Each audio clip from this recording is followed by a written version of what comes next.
तपाईँ बाहिर गइहाल्नुहोस्, अहिले केटाहरूले फेरि नहीं वो ठीक है, हम नहीं, कुछ लोग होते हैं कुछ नहीं कर सकते।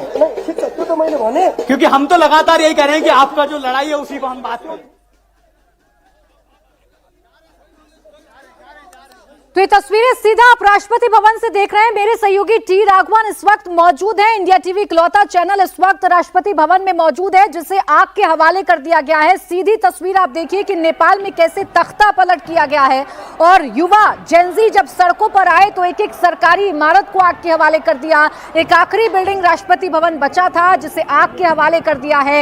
ये तख्ता पलट अब हो चुका है नेपाल में। अब नेपाल में आगे क्या होगा, किसकी सरकार बनेगी, कौन सत्ता में आएगा, कौन सरकार को चलाएगा, इस पर आगे विचार किया जाएगा। लेकिन फिलहाल जो आप तस्वीरें देख रहे हैं ये एक्सक्लूसिव तस्वीर इंडिया टीवी पर आप सिर्फ और सिर्फ देख रहे हैं। राष्ट्रपति भवन को जब आग लगाई गई, राष्ट्रपति भवन में जब तोड़फोड़ की गई, राष्ट्रपति भवन पर जब प्रदर्शनकारियों ने कब्जा किया, तो हालात क्या हैं, कैसे हालात हैं, कैसे जश्न का माहौल है युवाओं के बीच में, ये आप देखिए। इन युवाओं का ये कहना है कि जब तक एक एक सरकारी इमारत को ध्वस्त नहीं कर देंगे तब तक उनका जो ये प्रोटेस्ट है वो खत्म नहीं होगा। उनका ये प्रोटेस्ट लगातार जारी रहेगा।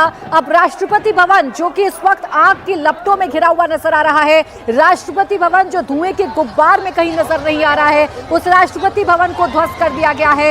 इसी के साथ तख्ता पलट हो गया है नेपाल में। नेपाल के प्रधानमंत्री ओली पहले ही इस्तीफा दे चुके हैं, उनका इस्तीफा मंजूर किया जा चुका है। लेकिन युवाओं का रोष इतना है, युवाओं का विरोध इतना है कि वो कह रहे हैं कि एक एक सरकारी बिल्डिंग को ध्वस्त करने के बाद ही हम दम लेंगे। इसलिए राष्ट्रपति भवन को भी अब पूरी तरीके से ध्वस्त कर दिया गया है। राष्ट्रपति भवन को भी अब आग की लपटों में झोंक दिया गया है। तो ये महंगाई, बेरोजगारी, भ्रष्टाचार, इन तमाम मुद्दों को लेकर इन युवाओं ने कल से प्रोटेस्ट किया, कल सड़कों पर उतरे और आज नेपाल की पूरी सूरत बदल दी गई है। नेपाल में जो बड़े बड़े नेता हैं वो नेपाल छोड़कर भागने को मजबूर हो गए हैं।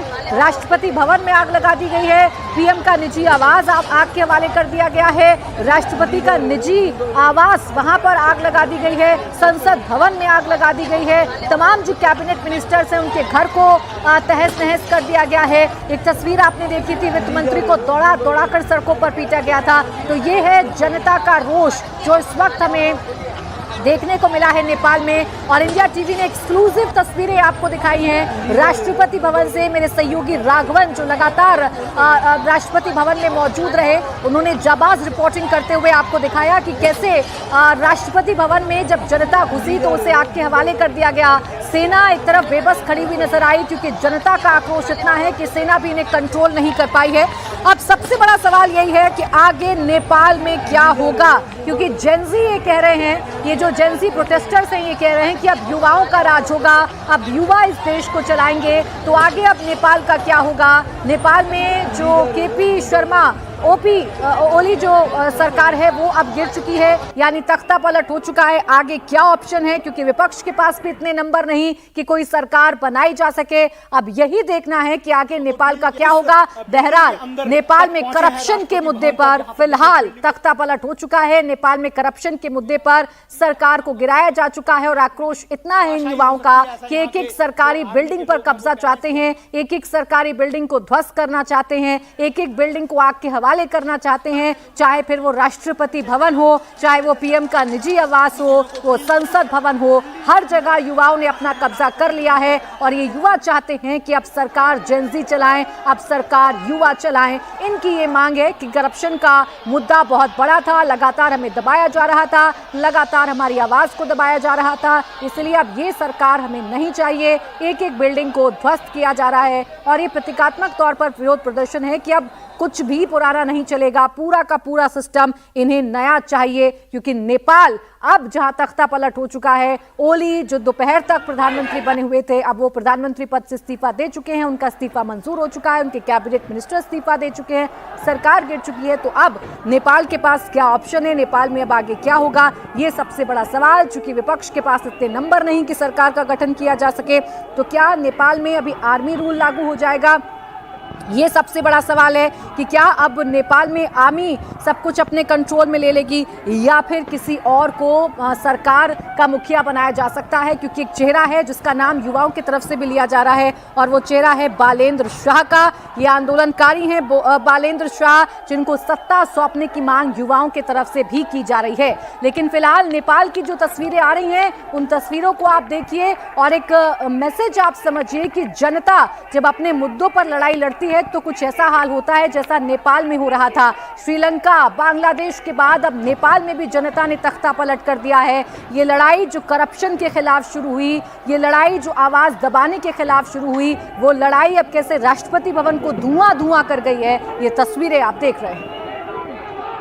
तो इंडिया टीवी पर ये सुपर एक्सक्लूसिव तस्वीरें आप लगातार देख रहे हैं। इंडिया टीवी सबसे पहले इस जगह पर पहुंचा, इकलौता ऐसा चैनल जिसने आपको दिखाया कि कैसे तख्ता पलट जब हुआ तो राष्ट्रपति भवन को आग के हवाले कर दिया गया। ये जो जेनजी प्रोटेस्टर्स हैं इनको रोका जरूर गया। आर्मी ने इनसे रिक्वेस्ट किया कि आप अंदर मत जाइए, लेकिन जब बड़ी संख्या में युवा इकट्ठा हो गए तो आर्मी को पीछे हटना पड़ा, जो सेना है उसे पीछे हटना पड़ा और फिर एक एक करके जितने भी प्रोटेस्टर्स थे वो अंदर घुसे और आग के हवाले कर दिया गया राष्ट्रपति भवन को। वहां के सामान को भी बाहर निकाला गया, कुछ सामान युवा अपने साथ ले जाते नजर आए, फर्नीचर को तोड़ा गया और आग लगाकर ये बताया कि अब हमें पुराना सिस्टम नहीं चाहिए, ये पुरानी सरकार हमें नहीं चाहिए, हमें करप्शन फ्री सरकार चाहिए। कुछ युवा ये भी कह रहे थे कि हमारी आजादी की लड़ाई है, क्योंकि नेपाल को बर्बाद कर दिया गया था, करप्शन में डुबो दिया गया था, युवाओं को बेरोजगारी का सामना करना पड़ रहा था और ये सरकार जो कि नेपोटिज्म का आरोप इस सरकार पर लगा। युवाओं का कहना है कि भाई भतीजेवाद वाली ये सरकार थी, अपने बेटे बेटियों को अच्छी सुविधाएं मिल रही थी, वो लग्जरी लाइफ जी रहे थे, विदेश जा रहे थे, लेकिन नेपाल का युवा परेशान था और जब ये गुस्सा भड़का, जब ये आक्रोश भड़का तो फिर युवा सड़कों पर आए और जो हुआ वो आपने तस्वीरों में देखा। नेपाल में तख्ता पलट हो गया है, जनता ने एक एक सरकारी बिल्डिंग पर अपना कब्जा कर लिया है। संसद भवन को फूंकने के बाद बारी राष्ट्रपति भवन की थी और राष्ट्रपति भवन में भी आग लगा दी गई, राष्ट्रपति भवन को भी आग की लपटों में झोंक दिया गया है। अब नेपाल में आगे क्या होगा, नेपाल में अब अगली किसकी सरकार होगी?